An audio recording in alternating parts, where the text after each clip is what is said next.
Jadilah kuat agar tidak dipandang sebelah mata. Jadilah perempuan yang kuat agar dapat dijadikan contoh oleh perempuan-perempuan lainnya. Bersama saya Cahyani Dean untuk Perempuan.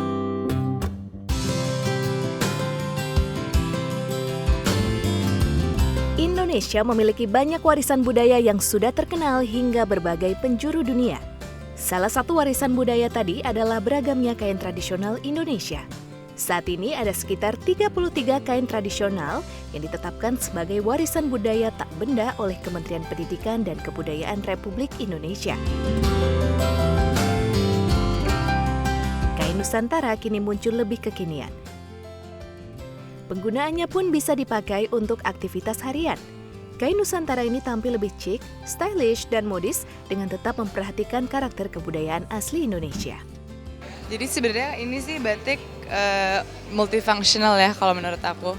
Jadi biasanya ini bisa aku pakai buat jadi kain batik biasa, bisa juga dipakai selendang. Cuman kalau untuk malam ini aku wrap batik aku, terus aku jadiin one shoulder, terus diikat di belakang ada buntutnya sedikit. Karena aku pengen bereksperimen lah. Aku tahu batik itu, maksudnya aku tahu kain nggak hanya bisa dipakai untuk bawahan doang, tapi sekarang kita bisa jadiin kemben, bisa jadiin kayak yang aku pakai sekarang gitu. Ya penting banget lah, karena kan itu ciri khas kita, itu salah satu kekayaan alam yang kita punya yang sangat banyak, yang sangat bermacam-macam dan beragam, dan kayak saya rasa di dunia kita itu kayaknya yang terbanyak lah gitu. Kita yang sangat punya beragam macam kain itu Indonesia gitu. Jadi ya apalagi kalau memang kalian itu suka dengan misalnya fashion, dengan dunia desain dan segala macam, ya kain Indonesia itu adalah harusnya sih kita anak muda harus tahu dan harus bangga dengan kain Indonesia. Begitupun dengan anak-anak muda di Jakarta yang bergabung dalam sebuah perkumpulan bernama Remaja Nusantara. Para anggotanya selalu menggunakan kain dalam aktivitas keseharian.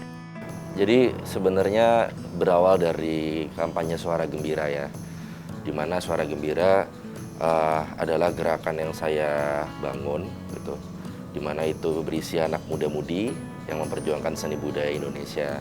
Kami biasa membuat pergelaran-pergelaran sejak tahun 2017 dan sejak tahun tersebutlah di pergelaran-pergelaran kami sebenarnya sudah berkampanye soal kain. Gitu.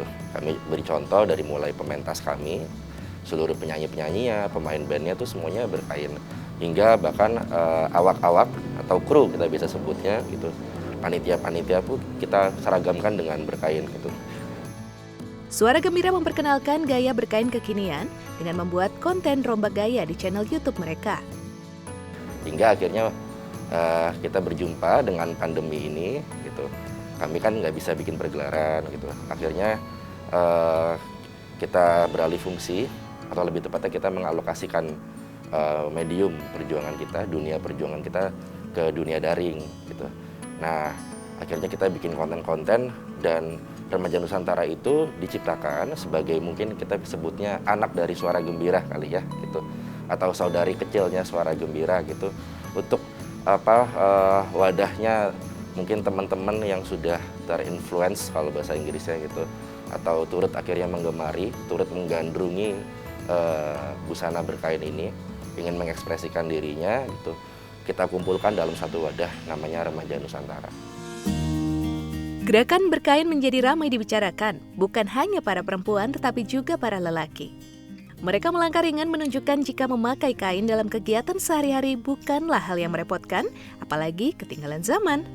Saya ke mall pakai kain, saya clubbing aja pakai kain, saya naik gunung aja pakai kain gitu. Dan nggak cuma saya, kawan-kawan Suara Gembira seluruhnya pun demikian.